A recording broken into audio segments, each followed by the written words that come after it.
Hello and welcome back. I told you guys it would be a short break. It wouldn't be long at all. And guess what? We're going to be getting into our match very, very shortly. So let's go ahead and really quickly talk about these maps, talk about this series layout really quickly as we're about to get into this one. Yeah, I think starting things off on Favelas, I think it's a safe way to do it. It's a map that a lot of teams are comfortable with, or they better be, with how long they've been playing it at this point. Demo and Favelas, things have kind of shifted. Some teams were playing more towards that lower side, towards that A side, but I think really I feel like success when I see on the attacking side, it only tends to come when people are stacking up top nowadays. People are now realizing, oh, just rotate one or two people out. They can come back way faster than they're going to be able to on that rotate. Plus, we're going to hear them coming up the zip. So I think attacking had been a slight advantage towards them in some of the matches I'd been seeing, but now I think defense has become significantly stronger in more recent games we've seen, back to how it used to be. Yeah, exactly. And, you know, the one thing about defense on Favelas is that it's starting to get a little bit stale. So a lot of the times, if you are the offensive team, you can pretty much know exactly where the enemy is going to be playing just because of their rogue selection. And, you know, they're going to have limited options. Most of the time, Ronin and Glitch are the two bans that usually come out on this map. One for offense, one for defense. If I'm on defense, I do not want to go against a Glitch that can hack all my trophies. He can flank for free whenever he wants, you know. So most of the time we're going to be seeing that Dallas. So that Dallas is going to be playing that lower courtyard area while, you know, all the other 6 players on the map are going to be battling it out up top. That's really the meta right now. And it comes down to winning those clutch 1v1s on those islands when you have to play them. So, you know, I'm excited to see how these teams are going to be playing it. You know, we didn't really get to talk about the squads. We got Phantom Troop against the Lads, and this squad and Phantom Troop, they are the number 2 seed, ladies and gentlemen. Let's not hesitate to put some respect on their name really quickly. All right. They did take home 2nd place in the very first qualifier. It is extremely hard to do. In this squad, Gucci, Abe, Modulus, and Closer, you know, this squad has a lot of potential. Abe, he's been grinding 8s for a long time now, and finally he's stepping into that competitive area, and he's looking to make a name for himself, able to capture that 2nd seed, picked up Gucci, who we've seen before in these 10Ks plenty of times. We also got Modulus and Closer, who are also 2 solid players who have played on different squads, whether it's Closer on EU squads with Mr. Brady or things like that. We've seen these players time and time again, so them coming up around Abe, and now Phantom Troop is here as the number 2 seed. I'm excited to see how this Phantom Troop squad is going to perform today. I definitely am excited to see Phantom Troop, especially because Closer, I know him from Paladins, been casting his games for years in the past.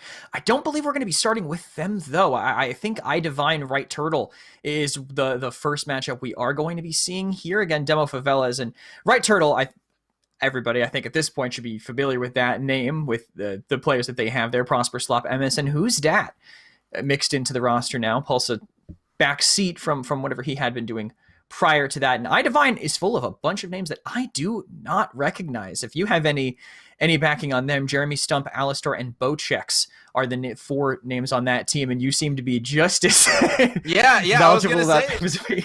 But this is the thing about it, is that I love seeing teams that I really know nothing about, because then guess what? They get to shock me, because guess what? We didn't get to see them on cast at all during these qualifiers, but guess what? They qualified for a reason, and they were able to knock a few teams out. So now we got to see exactly how they're going to be putting it together against a squad like Right Turtle. We know that this squad right here in Right Turtle, they are the back-to-back champions, but they are the back-to-back champions with 2 different players. One time they had Pulsa. One time Pulsa had to step out, and then they had to replace him with Hizzy. Hizzy ended up winning with them last month. This month, Pulsa's hand is still not recovered. He was not recovered in time enough to play up to his capabilities, in his opinion. So this Right Turtle squad, instead of Pulsa, they will be having Who's Dat A today, as we are going to be flying into this beautiful Favelas demolition map. So I won't be surprised if Ronin is going to be banned out yet again alongside Glitch. It looks like that is going to be the case right here. Listen, they got the tags. They are all set and ready to go. I love seeing that. You know, the willingness to change the team name to kind of all be matching each other here. As I'm assuming we know Ronin and Glitch are banned. They are just going through the bans now before we get to see full-on rogue selection. It is Favelas. Again, it's a map, as you said, that is kind of solved, kind of teams aren't necessarily doing anything super crazy on it. You can kind of figure out exactly what they're doing from the initial gameplay style here, and we are going to see, I think, to the surprise of no one, at Dahlia, looking at the stats that realBluTV too was able to procure for us. Dahlia is the most picked rogue in everything across KOF, across demo, attack, and defense, which makes a lot of sense. 91 selections, second highest is 76 with Dallas, who I'm sure we'll also see locked in here. But Trench for the defense, I think that does make a bit of sense if that is getting played that way. Anvil on the other side for them here. Both rogues that we see on Favelas a decent amount. The Kestrel is going to be one difference between the two, and I like that for pressure either way, just knocking people off of corners and getting that potentially snowballed cash. Oh yeah, big time. Who's that? He likes playing that Kestrel. The thing about this composition is that they are really relying on that Dallas snap. That is their one piece of intel for this squad. So, you know, anytime that you do go a situation like this, it's going to be all about playing those flanks, playing them to a T, making sure that no one's able to flank you if you decide to 4-man hit out something. And, you know, you do have this Anvil on offense, so you got to play around that. I'd expect a lot of A plays coming out of this squad, but hey, listen, you're going up against 2 mollies on the other side, so they're going to be able to get you off that bomb a lot with relative ease, honestly. So if you are the Anvil, you got to be watching out. Make sure you put that trophy in front of your shield. That way that molly can't hit the front of it, and then you'll be sitting pretty. I think you're going to need your team to be a little more aggressive in front of you to at least, you know, pressure the people who might be trying to line up onto your shield. That might just be the way that things have to go, but things are already going, like, starting up high, but you can already see Slop, Who's Dad, and Prosper all playing that lower side, going immediately towards that bomb plant. Only Jeremy is close by right away, and with this smoke in the way, doesn't seem aware that this bomb is going down. Nothing will come to stop it at all, as he's just holding close to the C4. Slop is looking to punish the first person that overpeaks. Yeah, and he would throw that, but I'm pretty sure there's a trophy on the other side, so it wouldn't do much. Oh, okay, he threw it close. Okay, that was pretty smart. Wasn't able to get the down, though. So now, Slop, he's just going to be hanging out on site. I was going to say, there's the molly coming out. There it is they are going to be able to get that first down onto Dallas. Another one is going to be dropping. That's going to be Bochek's. So now it's all up to the Scorch and the Dahlia combination, and they are long, and they are not going to be living much longer, as that is going to be an easy 1-0 start for the side of Right Turtle. So well played by Right Turtle, too. The way that they punished the over-aggressive push on the back. Jeremy was just a step too forward, I think out of sync with the rest of his team and trying to make a move. So as soon as Right Turtle got that first pick, they say, all right, well, we just have numbers. We'll just run it down and use the team shot we have to actually win these fights just with superior firepower. Someone would have to have literally the round of their life, I think, at that point to overwhelm the damage coming in from Right Turtle. So just very well done by them punishing the initial mistake by iDivine. Yeah, now I talked about the Dallas battle that goes down in the courtyard area. Touched on that. I'd actually like to get a peek at the Dallases right now, because they are. It looks like one Dallas is going to be up top, one Dallas is going to be playing that courtyard area. I believe that was Germany, so we got to see exactly how they're going to be playing. He's going to be putting this shield. Now, this spot, I love planting right here with an Anvil shield, simply because you can close the door. If you have a molly, you just throw the molly at the gate, you know, at the big garage door on this bomb site, and then you don't even need to open it. So it's a great way to get players off that site and defend it. So we just got to see exactly how this is going to come in now. Beautiful down by EMS with the molly. Huge. Very well played by EMS. By EMS there, as they do get traded one more out, but it is a second down in response immediately now, 3 versus 3 with the trade that they have. And it's a forward position by this Dallas, trying to play right on the bomb. But EMS is going to be aggressive with that one, finding Stump with Jeremy also going down. It's only Bochek's, but everywhere he walks, everywhere he looks, someone is waiting. Some eyes are trained on him. He will not be able to recover that one. It could have been so close. I think if EMS didn't find that kind of wild down on the player trying to rotate out, then maybe iDivine could have played their number advantage. Just well played by him, putting them in an equal spot to push that after.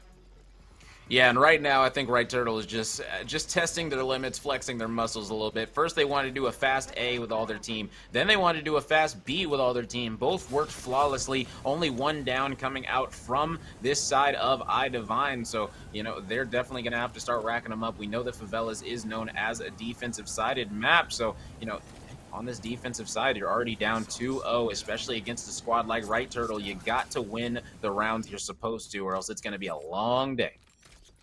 Well, a short day, yeah, honestly. Sure.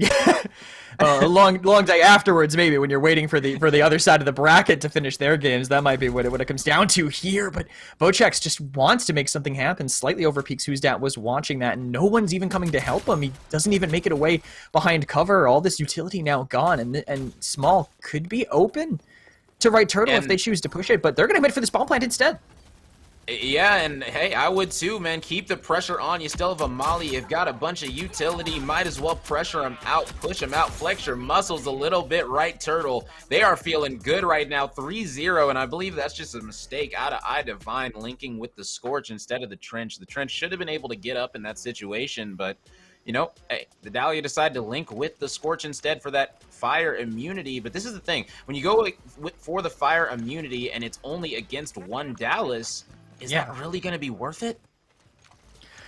Only if the Dahlia is playing in like a really aggressive position where the only counter is going to be an Incen, right? If your entire plan would collapse on that one piece of utility, then maybe. But obviously that wasn't the case.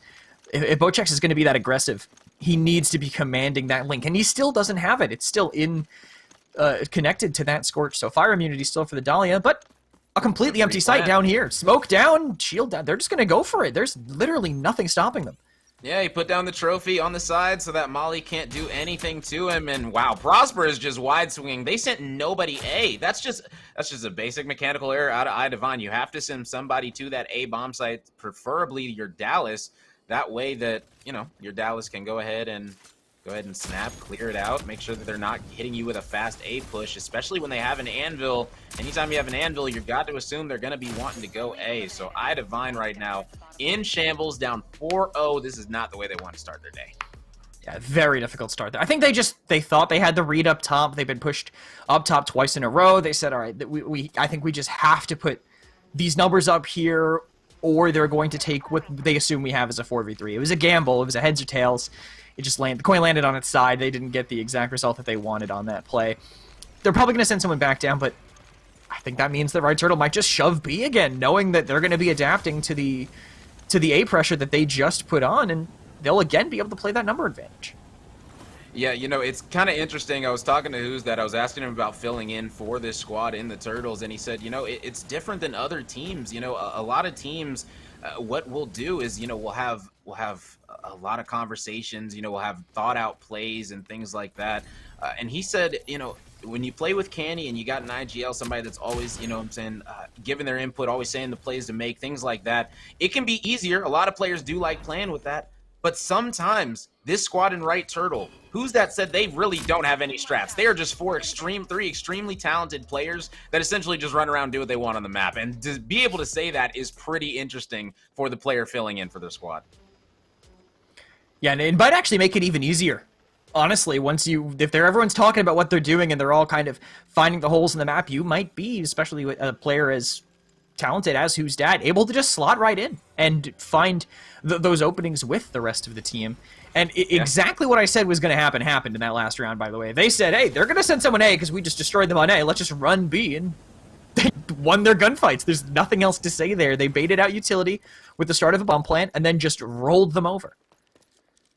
Oh, yeah, and you can see right now, Saharas are in a hand for two of these players pushing up into Big Garage. So two players are on tree. He's just trying to make sure this anvil, trying to stay alive, putting down that trophy just for safety purposes. Doesn't want anything crazy happening. Scorch is going to be powering it up. My goodness, Emes, are you really challenging a Scorch with her ult popped? It looks like you are, you madman, going down to 22 HP. He's going to need to heal on up. I don't think, yes, he actually does have bounce back. Wow. And now he's going to be hitting that stem a little bit late, but it's all good. Player's still going to be behind this toolbox. Got to be able to take him out. Nice trades coming out. Two players going to be dropping already. That's going to be the third Dahlia. Last one's going to be Dallas in the back, and that is a 6-0 lead already for Right Turtle. Wow. Very strong. Went almost a melee down there, and I mean, as weird as the timing is for this, I do like that iDivine are trying to change some things. The fact that they put their Scorch in small when she was linked makes sense. She's the one that's going to be farther away. She's the one that's going to need that Dahlia res potentially and plays in the safest spot. Instead of changing the link, they feel like they need that fire immunity on their Dahlia. Whether they do or not, they actually changed their hold to kind of complement that. It still didn't work for them, just out of MS kind of having that really bold challenge in small and being able to win it. But I like that they're trying to change something up here as we're watching Slop rolling out with a shotty here, unless my eyes deceive me. Love to see how he decides to play this one. Is he going to probably just play right aggressive on site like they've been this whole time? He's up 6-0. I'm sure he is feeling like the arbitrator himself, so why not pull it out right here as he's going to be coming in, putting down that trophy, make sure nothing crazy can happen. He sees the Claymore, not going to be getting caught, but that's the thing, it only has to... Oh my gosh, and he's still able to get him as he downs both checks. My goodness, Slopadopoulos, you had no right getting that kill. I was holding my breath for that nade. I think I got caught by an APS as it went in. I didn't hear the delete, but it clearly happened, and whose dad is deleting them on his own right now, running around the backside, even with EMS falling down to a trip mine. That is a 7-0 attacking half on Favelas. I think it's not what you'd normally expect, but seeing the defending champions, I'm not too surprised. Yeah, exactly. You know, right there, who's that is able to make a nice play, honestly, getting behind the enemy team yet again. Solid plays. If they're all distracted on the front, you got to watch the back. And hey, 7-0, this is exactly how you want to start it off.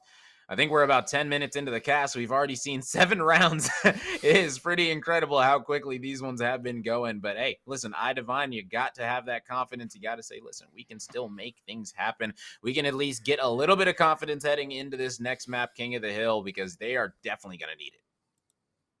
Yeah, they're going to need, I mean, having a perfect attacking half on Favelas, the potential to do that, you know, even if you think you could do that, it might be difficult. They're gonna, I think, probably looking ahead towards that respawn mode, towards that King of the Hill, hoping that they can kind of pick things up in the fragging department, because that they started getting some picks near that final round, but they also had, you know, an arbitrator anvil running into sight. That when that happens in front of you, it does make it a little bit easier. But their picks here. Lancer, probably for that far side push over by A, and then everything else about what you would expect. You still have that Dallas, who might also be playing in that area to help that Lancer check. And then a runway up top. Maybe just because they want to snipe if they get to a round where they can even buy a weapon. Yeah, who's that is a big fan of the runway. I know a lot of players, they love this double Simtex meta. If someone's on two sides of if you just throw the Simtex on each side and make sure that you secure the kill. A lot of players have been doing that recently, saying, you know what? Oh, this player is close. Is this player going to make something happen? No, he's going to get taken out. The other one going to get taken out as well. Zemes and who's that? The deadly duo up top at B. They're able to get the first 2 bloods of this one, and this is going to be a swift 8-0. I mean, Bochex is still alive, but and doing some good damage to Slop, but rolling into the corner. It wasn't likely, but it wasn't impossible still. An 8-0 cleanly for Right Turtle. A brutal round for them. Again, that's a map that teams have solved, regardless of this side. Right Turtle have been playing it for maybe a little bit longer than some of those players on iDivine, and it showed. Oh, yeah, exactly. I couldn't have said it better myself. iDivine right there. They just got beat by the better team. That's really all that was right there. So, you know, all around, that was a solid 8-0 from Right Turtle. It was a very quick one, but hey, listen, as you guys can see in these replays, like the molly coming out from EMS, getting him through the wall with it. Beautiful, beautiful play all around. Man, I don't even have words for this squad. Like they're just right back on where they were at last month, not missing a beat, looking absolutely flawless. They looked amazing in the 3rd qualifier on Saturday, and here they are again, looking like they are completely ready to terrorize the competition. But you talked about the familiarity of Favelas. Now we're going to be going to a map that this team is not familiar on. We're going to be going to Wanted. It is a new map, so guess what? Maybe this new squad, maybe they'll be able to put something together, figure something out, and get some type of fortune on their side. Maybe they practiced Wanted. They said, listen, new map, we're going to be the best on this one. You know, we're gonna the have Wanted all the rotations. team.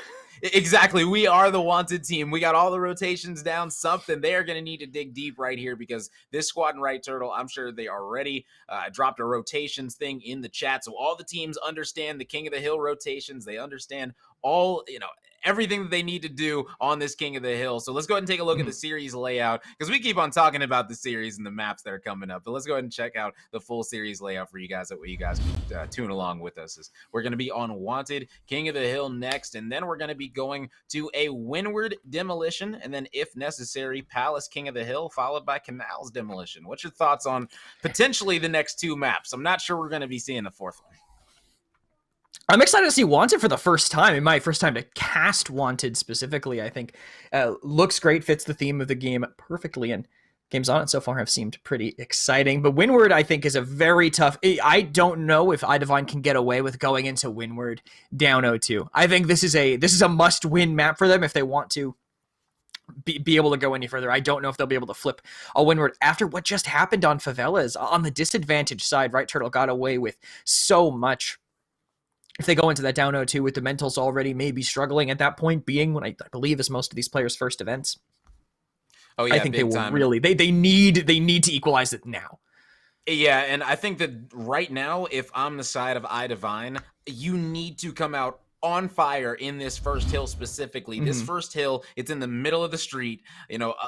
All these teams, they're going to be fighting for this position. Anvil might be coming out. We haven't really seen him in 8s and practices and scrims and things that I've been watching like that. So, we just got to see exactly what metas are going to be coming out. I know Saint even has come out in King of the Hill on this map in scrims and other things, simply because this map is pretty big. And a lot of times when you go down, you can get behind cover pretty easily to get droned or other things like that. So I'm not exactly sure what meta these teams are going to want to play on this map, but I will say that just because it is a new map, it's anyone's game.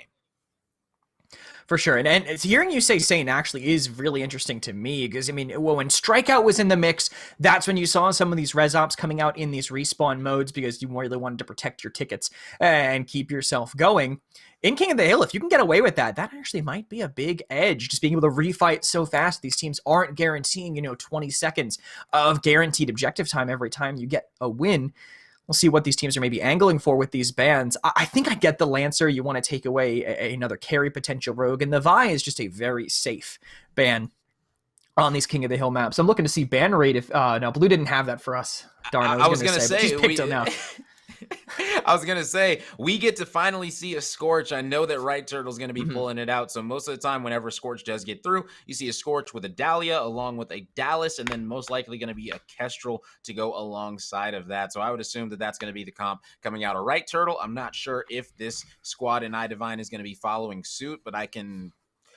when it comes to calling compositions, this is one of my most confident calls that I've ever made. So we just got to see exactly how it's going to play out, but I'm pretty sure that we're going to be seeing a Scorch, Dahlia, Dallas, and Kestrel. That's pretty safe. Do you don't think there's any chance for the Mac to be linked with that Dahlia, or is this map too big for that potential? We've seen a good amount of Mac Dahlia recently. It's an LMG long-range map. I just don't see it being as good on this as that immunity to fire, especially when you know that there's a Scorch on the other side. I think that just being immune to fire, being able to sit in that hill, just eat up that time, I think that that's really gonna be major, especially on this map. I gotta say, this map is not really a lot of it's really about team wipes. That's what it's really about, because it feels like once you hold one of these B or C hills, that you're really able to lock it down for almost the entire time. And that's what these teams have started to realize, that early rotations matter on this one, and those 1v1s on those rotations are going to be major. So putting a little bit of pressure on the observers to get some of those 1v1 rotation actions, but you can't ask for too much. So actually, I was going to let you know, Blue actually did answer my call from the heavens. I said, we don't have ban stats. Within 2 minutes, there are ban stats popped up for me to look at. Vi, Scorch, Lancer, the primary bans, apparently 100% ban rate from assuming Right Turtle on Koth in November. So makes sense. If you're banning her everywhere, might as well ban her on the new map, Wanted. My first chance to take a look at it, Rome. I'm sure you've played it plenty of times yourself, but how you're feeling? You said it's pretty wide open and has some really strong hills to hold around the middle.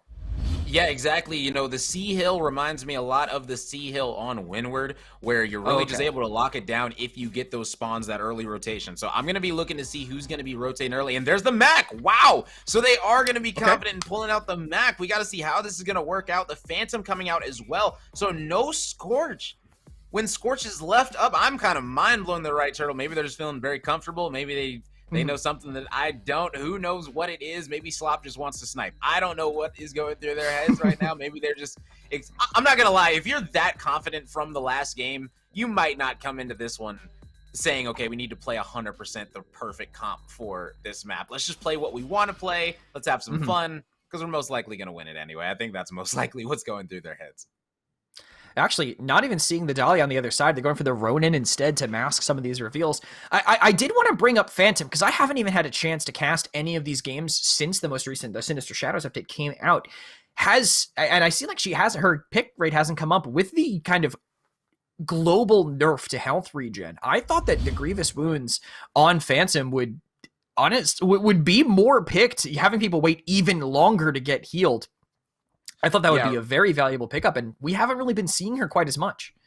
Yeah, right now it's 9 seconds after getting shot before you get healed by Phantom. So, it's normally 7, but that extra 2 seconds just feels so much longer. And you can see, he just feels like sniping. So he's got the sniper out, guys. We haven't seen a Phantom sniper in a while in competitive. So I gotta say, we gotta turn over to Slopadopoulos for a lot of this game, simply just because he's gonna be sniping, and I know that he is ready to put up some major clips for us.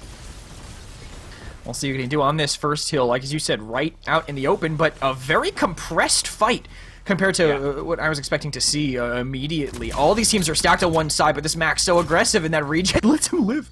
9 HP left with a flash bomb charging. Even if they rotate out, they're going to be full blind. Stump tries to make it happen, but falls immediately to the close hold SMG of Who's Dat.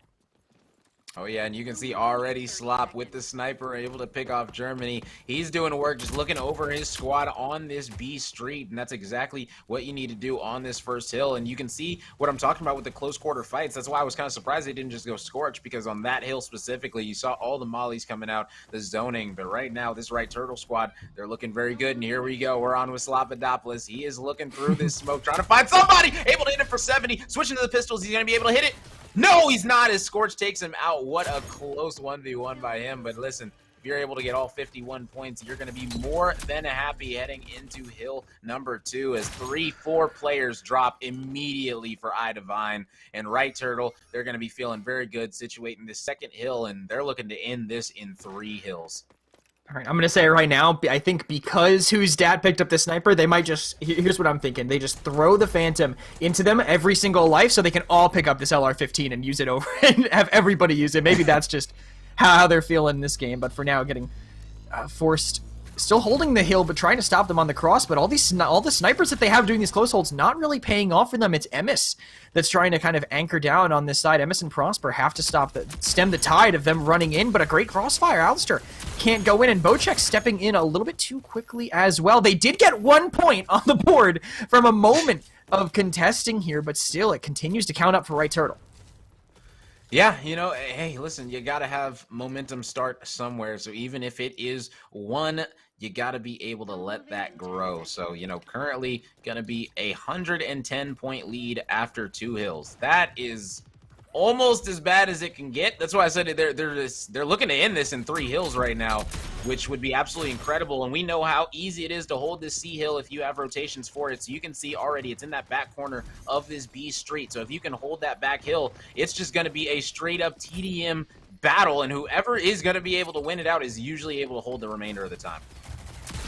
Trying to break it down, the player holding high ground, which is such a power position. It seems like on this site, getting immediately torn apart by the 2 players pushing, and then anyone left hanging on this site, stuck crawling on this down. They will burn them down right away, obviously, want to rack up that time immediately. I think they're just narrowly outside the realm of closing it in 3 hills because of how long that push took for them. They got 30. it. They are just there. If they get contested, maybe not. Sorry, my math is terrible. They're just barely on the edge of it. But if they get contested for a second, they might not have it. Slop's trying to stop that, and they do lose 1. But still, everyone else is holding forward to deny that rotation. And this is what I'm talking about, this C-Hill specifically. If you wipe the whole team, they spawn out so far that it's just almost not worth coming back to fight, because you're coming back to fight at 15 seconds, and we all know that that's considered scrap time. So do you really want to do that? No, as this is going to be ending right here unless they get in and contest. No, 150 in 3 hills. My goodness, Right Turtle, you are looking on fleek today. they set that last hold up fantastic. Even though they lost players, they just made them constantly second guess where everyone else was holding. So once they finally said, all right, we have to go because we're going to lose if we don't, all the players on Right Turtle had respawned. They set up just a killing field in the center of the map, which was the only way they could go at that point. They'd kind of been screwed for time because of where the members of Right Turtle were holding, denying them that kind of high ground rotation on the far side of the map. They couldn't afford to go the long way because they had just had so much time bled away from them. Oh yes, 100%. And you know, now we're heading back to this wide open hill. I kind of want to go on with Slop. He's only got 4 downs on the Phantom right now. I'm looking for some plays, man. I'm kind of disappointed in him right now. But boom, just like that, I say I'm disappointed. And he immediately gets it down on this Phantom. You can see he's going to be putting that smoke up there, trying to reveal his team. Oh, 70. Not able to hit him on the cross. Not able to hit that sniper. Come on, Slopadopoulos. Show me why I put you at number 2 on my rankings this month. Let me see something. They're going to take it from him. They're stealing it away. They're not even letting him get a chance. Maybe that's why the rest of his team is just playing so aggressively that they're not even peeking his sight lines. And maybe not. When they do, that's happening apparently. But Emis is there to clean up on the covering fire that Slop had been applying with 16 seconds left on the first hill. They're going to probably drain it all the way out and then already be set up and sitting pretty for hill 2. Yep, and there we go. Ding, love that part, as one player is going to be going down, but he's got 2 more coming up towards him. That's going to be a Kestrel and a Ronin. Is he going to be able to? Whoa, yes, he is able to hit the nasty flick onto Bochex yet again. He's watching the cross, looking for more. Is he going to be able to see this Ronin? I don't believe so. Now, he is not even pulling out the pistol. He's just saying, I am straight sniping today. Nothing else. He is going for clips. And this is the thing. If you have a squad that can feel this good about themselves to just literally do whatever they want on the map, my goodness. What can you do if you're the enemy team? I honestly don't even know at this point with the gunfights that they're not able to really win. They are occasionally getting trades, I think, when they clear out the corners with utility, but I think they're kind of in the chaos mode where you do whatever you want, and then the other team just doesn't know how to clear you when you don't even know what you're doing. I think they're kind of hitting that point now on this. Emis burns down Stump, trying to make his way over to that hill, and again, with the pistol managing to find Bochex. Again, if you can't take down someone when they're swapping to that secondary, it is not boding well for the rest of your team here. But the respawns now not able to necessarily make it quickly enough, but they're not following up on their teammate. Only one player running towards the objective here and losing the fight to Prosper. So everyone else is just getting isolated on their attempted rotations. I think now you just have to bite the bullet, set up on Hill C if they have that positioning already. But running away to the other side of the map was Jeremy, and right in the sightlines of Slop. Yeah, you know, Jeremy, he's going to need to hide his head a little bit more. Slop has found it a number of times already on this map. You can see he's trying to hop up, and they already have control of this one as well. So they're only 25 seconds away, and they have 55 seconds left on this hill to secure it. So, you know, not to be a pessimist, but I'm pretty sure this one's over. It's going to be tough for them to get back in, especially with one sniper here and wherever Slop respawned, having that other angle. They're finding decent picks in the players that are over-peaking, but they're only over-peaking because they're so damn confident and feeling good about how they're playing this. Only now are they starting to finish up this hill, but with 30 seconds left, I don't know. I think you are right. This one is done and dusted. As Jeremy gets one more pick, but that's just a number for the stat board and not a number on the overall scoreboard. An 0-2 loss on Wanted, King of the Hill. New map, really? I don't think they're the Wanted team now, Ro. Yeah, you know, I had some hope for them coming into this Wanted. It just ended up not working out, unfortunately, for them. You know, you said that you don't think you can go down in an 0-2 hole heading into the Windward demolition. And, you know, that's the thing, is that Windward demo, the thing about all 3 of the demolition maps in this series is that they are tried and true staples in Rogue companies. So these teams have been playing them for over a year now. So let's go ahead and take a look at some of these replays from this last map of King of the Hill. I'm sure that, you know, it won't be too long, but this squad in Right Turtle, they were looking very, very comfortable today, playing whatever they wanted on this King of the Hill. So, you know, heading into map 3 now, what do you think that this squad in iDivine is thinking, President? I could not tell you. Not happy thoughts. I'm gonna say that for sure after being effectively 10-0 after the last one. And we're watching what is essentially a frag video for Right Turtle at this point. This is just what you expect, I think, from the defending champions against a team that's new to this. Obviously, I think we're seeing moments where they are able to catch players that are peaking very quickly, you know, having that crossfire or that team shot on a player that is trying to, peek on top of a truck and immediately taking him down. That's moments, that's things that iDivine can focus on in the future, but the future has to be now if they want a chance here. On map number 3, Windward. Yeah, we didn't need to slow-mo that. We didn't have to do it to him like that. At least we gave him that one right after. Come on, Slop deserves better than this. Oh man, he said, "I'm warming up, guys. I'm warming up. It's okay." He started to hit him toward the end though, so that's really all that mattered. A big shout to Slopadopoulos. He was trying to give us something nice to watch. So big props to him, man. Shout out to him. But yeah, 2-0 right now, heading into this game number 3 in this best of 5. Right, Turtle? Looking to close it out in 3-0 fashion right now. The big question is, will they be able to do it? I know that this Divine squad, they're going to be hungry. And hey, listen, I'm hopeful that they have played Windward enough to understand it enough to have a composition and a play style to be able to at least contest this squad. Because I'm going to be honest, if I see another 8-0, that is going to be extremely disappointing for this iDivine team. Yeah, I think if there is a chance for them on this map, it could be that way. They can play this kind of post-plant style. We see a lot of teams kind of backing off, almost letting them get that plant down or just trying to deny it with utility. That might work a little bit better for them. You can think about how Right Turtle were playing on Favelas. They were just swinging past the bomb plant, catching these close holding players. That's not how you play Windward most of the time. I mean, you are watching on these very far back angles a lot. You can kind of punish from a distance. That might just play better into the hands of iDivine. From what we saw on Wanted, they were catching players that were over peaking at a distance. This might end up being in their favor, but I don't know how a map would have to be so heavily in their favor to turn it around. They are currently down 0-10, and they are desperately searching for a way to get their feet under them. But hey, listen, the journey to winning a series starts by winning one round. So you just got to get your first round on the board. They weren't able to do it in the King of the Hill or the first demolition. But hey, listen, new map, new them. Let's see exactly what they are going to be able to accomplish. Now, big props to this team. This is their first time making it to the main event. So, it is a little bit of misfortune to make it to the main event. Your first time, be like, yeah, guys, we got this. We got this. Who are we playing? Oh, the champions. Okay. Yeah, it's a little bit disheartening, so it's not exactly a knock on this team. They just got to learn from it, watch the VOD, understand what mistakes were made, things like that, ways to get small advantages, because now coming into this map number 3, you got to be able to put something together, show something, because you don't want to go down to that loser's bracket completely empty-handed. You want to go away with at least some rounds under your belt. Yeah, if they can get some rounds, I mean, that's something they can take to the losers bracket with them. Just knowledge of what was able to outplay Right Turtle in the moment, right? And if you can do that, you can maybe proceed a little bit lower. I mean, it is mostly unfortunate that Right Turtle only like to play week 3 of the qualifiers for them, because, if, let's say, the actual 5th best team or 6th best team was in this position, maybe things would be looking a little better, but this could prove well for them in the lower bracket. If they're playing against effectively the best team right now, they might not be doing as badly once they are matched up against other teams in the lower half of the main event seeding.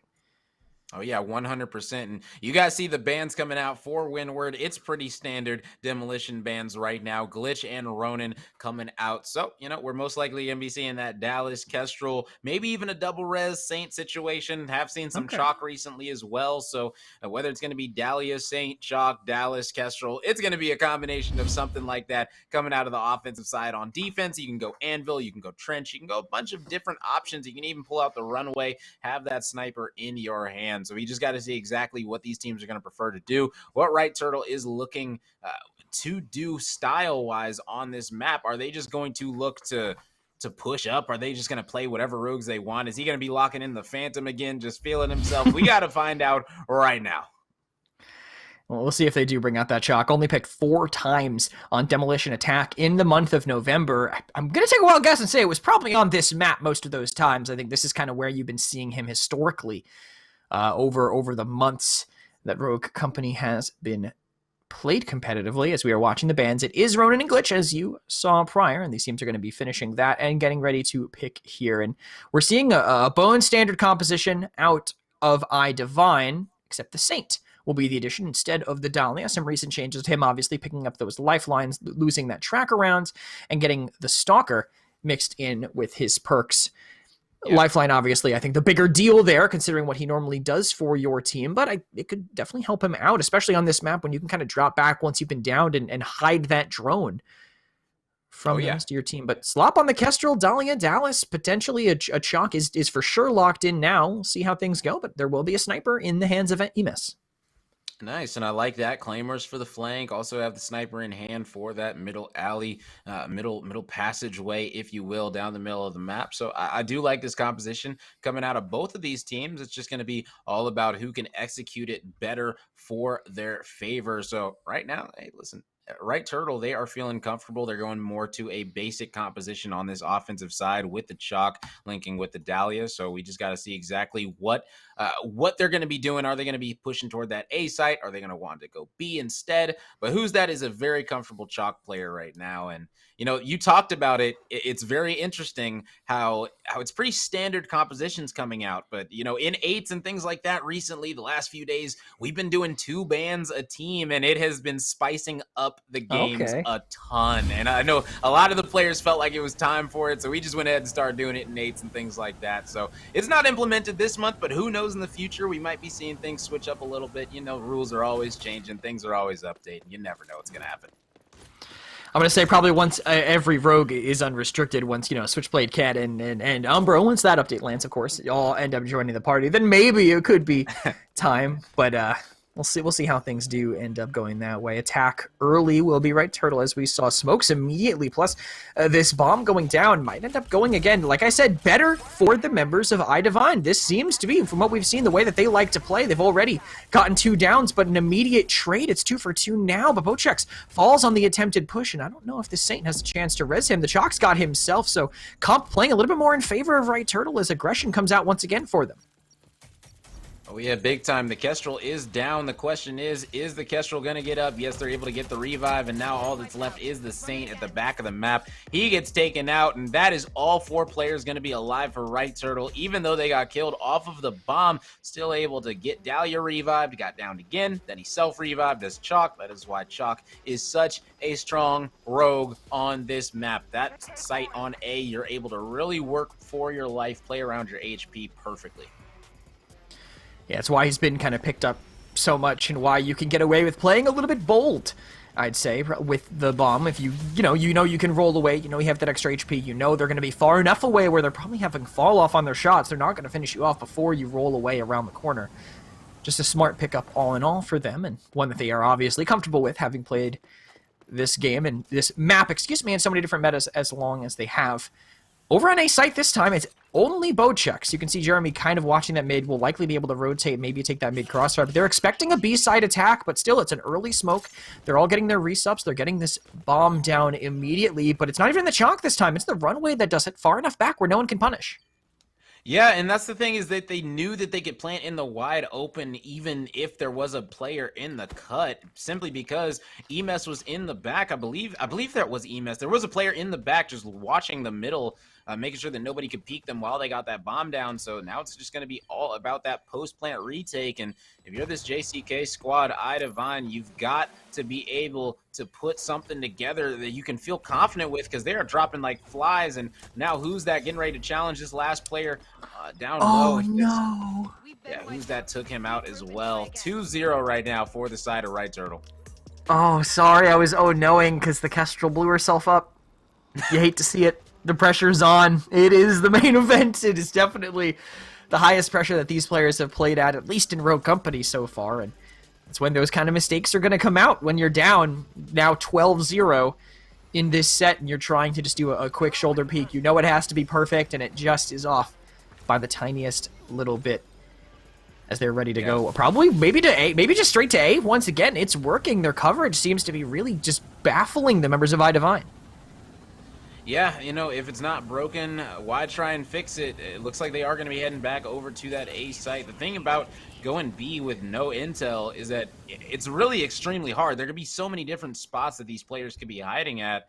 that really just going to A is just the easier site, especially with this chalk. So it's just going to be rinse and repeat most likely every single round for this squad. And somebody's going to have to hit a flank. Somebody's going to need to do something on the side of iDivine to make this work out. You see Slop already going to be pushing up. Prosper's getting the first down. He also got the full kill as well. Slop's able to get another one. They are dropping like flies yet again. Trying to do what they can to re-peek and fight it, but when you're just getting pushed by a player with a sniper and not able to kill even after 2 shots were taken, I mean, Slop just running the game from up top, nobody watching mid. They are so concerned about the bomb, they cannot afford to look anywhere else. Slop with Sahara will run in from up top and close that round out immediately. I mean, this is just so difficult for iDivine at this point, right? Turtle are playing with so much confidence. They have been here before, and it is showing in their gameplay how much they're just running into sites immediately, smoking every angle, having every crossfire watched, and as soon as you peek, even if they miss, their movement is tricking up anyone who's trying to fight back. Yeah, and I'm not sure where Prosper's heading. Okay, he's coming back to the map. All right, there he is. He was heading off the map, but yeah, he actually did land off the map. He got reset right there. Not sure what exactly he was doing, but yeah, shout out to him. Wasn't sure if a little B play was going to be coming out. No, this is bold from Emas. He is essentially just ego challenging this player, just letting him know, listen, if you want to peek, that's fine. I will take your head with me. As Slop's able to get the first blood, that's going to be a major one as they're going to be rotating through the middle up toward gold. I'm going to be looking to push out this B site for once. And look at it. They just ran up straight through mid. Yeah. They're behind it. They're pincering it. They're actually able to get one, but it is traded immediately. Enos, I think the first one to fall officially all the way for Right Turtle in this game so far. And the next challenge that comes in ends the round immediately. They just found an opening, ran into their spawn, and waited for them to fight. That is kind of how this game has just been going, as we're sitting at a 14-0 set lead. Yeah, Slopadopoulos, he just padded, walked right up market, was able to get one, went straight through gold to their spawn, and was able to start causing some havoc. So, you know, man, iDivine, they've just got to lock it up, got to hold their lanes, because this squad in Right Turtle, they have 0 intel. They are just running at you and taking you out. You got to be able to win these gunfights right now, because they are halfway to shutting you out. I'm going to be honest, I don't think I've ever seen a best-of-5 shutout. Has that ever happened?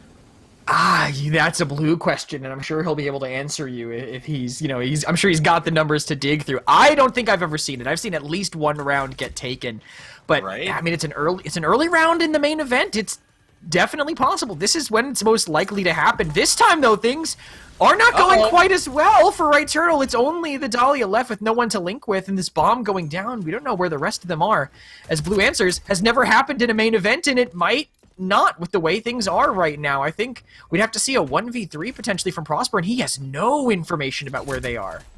Yeah, but that player is going to get that revive, so now Dahlia does realize that, as that player did get up, and I think he's going to be trying to bait this. No. Okay, so he was able to plant, but no, he's going to get taken out. So there we go, as iDivine are able to find something, get their first round of the series. That is exactly what you need. Big props to them.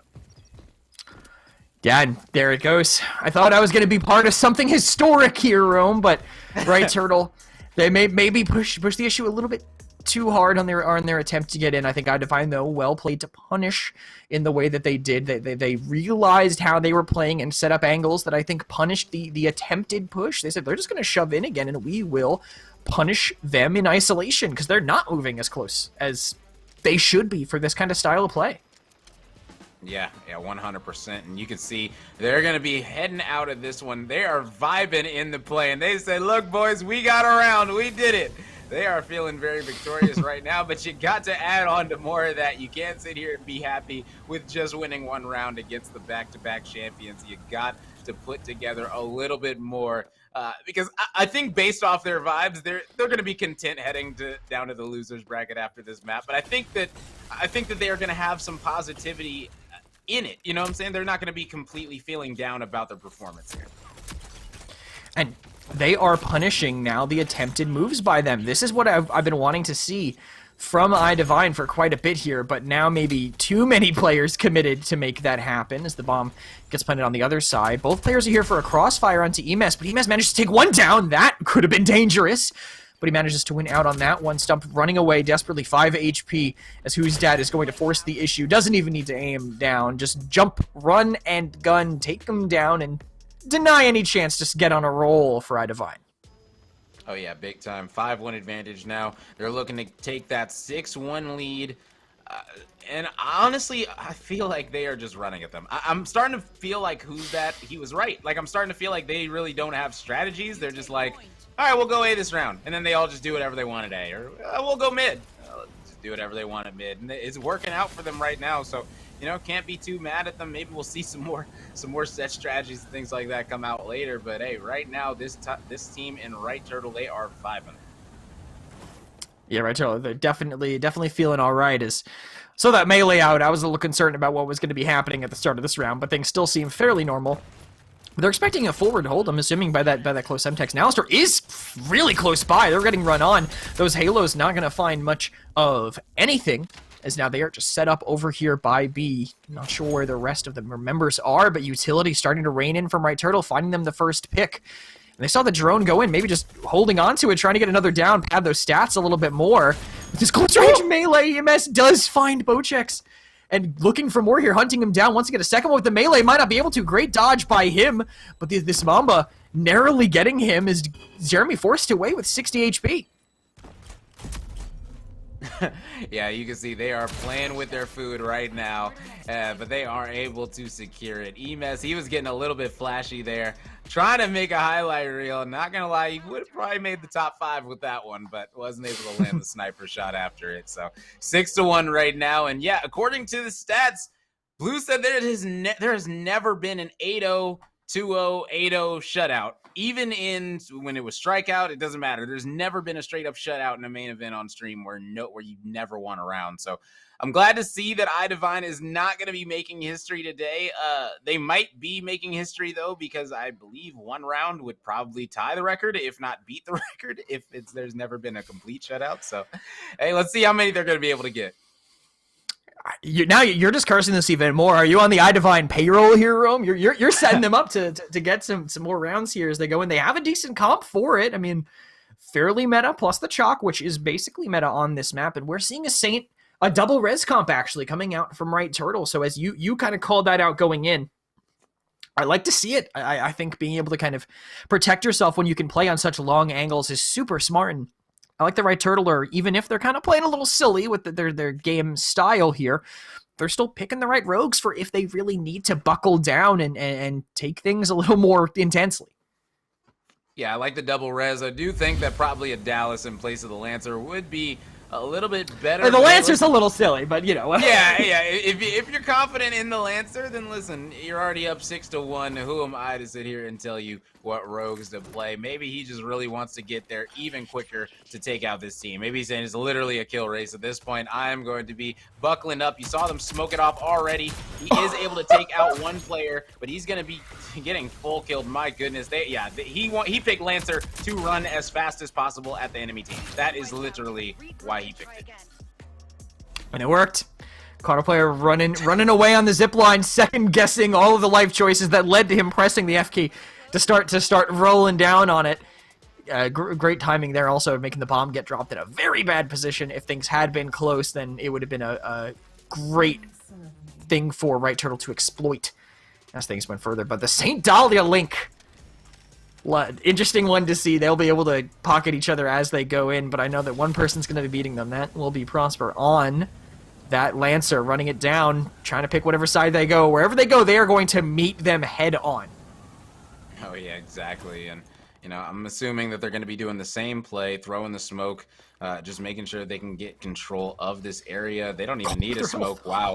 Slop already getting a down, and that's going to cause trouble because guess what? That's your revive. So now that's just going to be the go-ahead to go crazy on this squad. They are already at 3 down. Yeah. Oh, man. It wasn't an 8-0, 8-0, 8-0 shutout, but listen, man, it was about as close as you could get. 8-1. The third map, shutting them out 3-0. Right Turtle are looking strong and extremely ready to take home potentially another championship. Yeah, they are looking some of near their peak from what we've seen them. They're playing so confident there, and if there's ever a time to peak, it is going to be winter 2021 into 2022 with what is coming up for them, qualifiers, and obviously the LAN itself up ahead, but still plenty of money for them to fight for today. That's why they're obviously coming at this as hard as they are. This is a great way to start a tournament too. I mean, knowing that you'd say, all right, we should win this game going in. The seeding kind of leans in our favor, and then playing like that, that's a great way to set yourself up for the next games coming forward. Oh, yeah, 100%. Now, let's go ahead and take a look at some of the replays from this series that we just witnessed. There were so many amazing replays. The first two maps, they went pretty quick, 8-0, 2-0. But, hey, listen, we did get a little bit of back and forth at the very end there that I am a little bit happy about. So, hey, listen, this squad, though, on the Favelas, I got to give props to them. They essentially did exactly what they did on Windward. They just ran at them. They said, listen, on offense, we are going to shut you out 7 rounds in a row on the offensive side. That is much easier said than done. Big props to them for being able to even do it and to make it look so easy, even heading over to the defensive side. It was just not working whatsoever for the other team in iDivine. So, right now, Right Turtle is looking extremely, extremely strong. Overall, their King of the Hill game was amazing. They ended it in 3 hills. Didn't even get to see where the 4th hill is, Kresnik. So I don't even know if you know where the 4th one is yet, because we didn't even get to see it. That is so unfortunate. Well, we'll learn as we go. We'll learn as we go, I'm sure. Listen, I know the B and C are strong. That's all I need to know for to cover this, because they will be playing those so tightly and trying to play those rotations, as we saw, obviously, from both of these teams, except for Jeremy. I remember that moment. I'm not sure why he was running away from the hill, but maybe trying to set up to catch some spawners. Didn't think they were going to be there. Didn't end up mattering here, as we see this one round. This, I think, was the super aggressive round where they ran all the way through to their spawn, basically uncontested, with now Prosper. This was the round that iDivine won, so this was a good for them to actually be able to do it. I mean, Prosper not able to 1v3, which we were starting to think about as a possibility, honestly, with how they had been playing, how confidently they were taking some of the gunfights.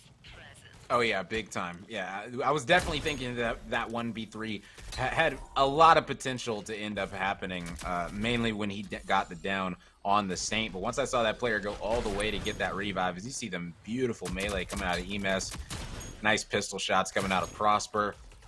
Prosper doesn't even play Lancer. That's how I know. I thought this was Slop or EMS. This is Prosper. Prosper literally doesn't even play Lancer, so they really were just running at them. So big props to Right Turtle. I'm sure they are feeling extremely, extremely good right now. Oh, 100%. Yeah, they are confidently set up for whatever is coming up next. I'm going to take a look at the bracket, actually. We see obviously there are the final results for you, the 18-1 that ended up happening here. They are going to be going against the winner of Best Kangaroo or French Nuggets. So for a round 2 game, the chance to be up against Best Kangaroo that early, when Kangaroo pushed Just Us to the limit in the first qualifier semifinals, that is, I mean, they want some confidence going in, because that could be a very tough game, probably a little bit earlier in the bracket than they're accustomed to. Yeah, pretty much. You're looking at all the teams right now. That round 2 is not looking like a cakewalk for any of these squads. Round 1, it might have been a little bit easy for other teams compared to others, but this round 2 is going to be an absolute war. And I know that all these teams, they want to make it to that winner semis, because guess what? If you're able to win round 2, you guarantee yourself some part of the prize pool. You guarantee yourself at least to be walking away top 6. So that's exactly what these squads are looking to get to today. And hey, listen, I got to say that there's a ton of teams that have the potential of making that top 6. So it's going to be extremely exciting to see how this all fizzles out, because guess what, guys? We picked it, and it ended up being the first match done in round 1. So it was the quickest matchup, simply because it was an 8-0, 2-0, 8-1. So, nothing against Right Turtle, but definitely wish that we could have got to see them a little bit more. So, it's going to be fun, though, seeing them later on in the tournament and how they're progressing, see if they're going to be still clicking on that same pace for sure. Yeah, definitely. I hope that they will. This has to be the day to do it. Today and tomorrow, if you can peek over both days, obviously, that's ideal. But still, happy to see Right Turtle, happy to see them playing confidently, and hope that they can keep that going further in the bracket. Oh, yeah, exactly. And we will be tuning in to more of the bracket right after this short break. You guys don't go anywhere.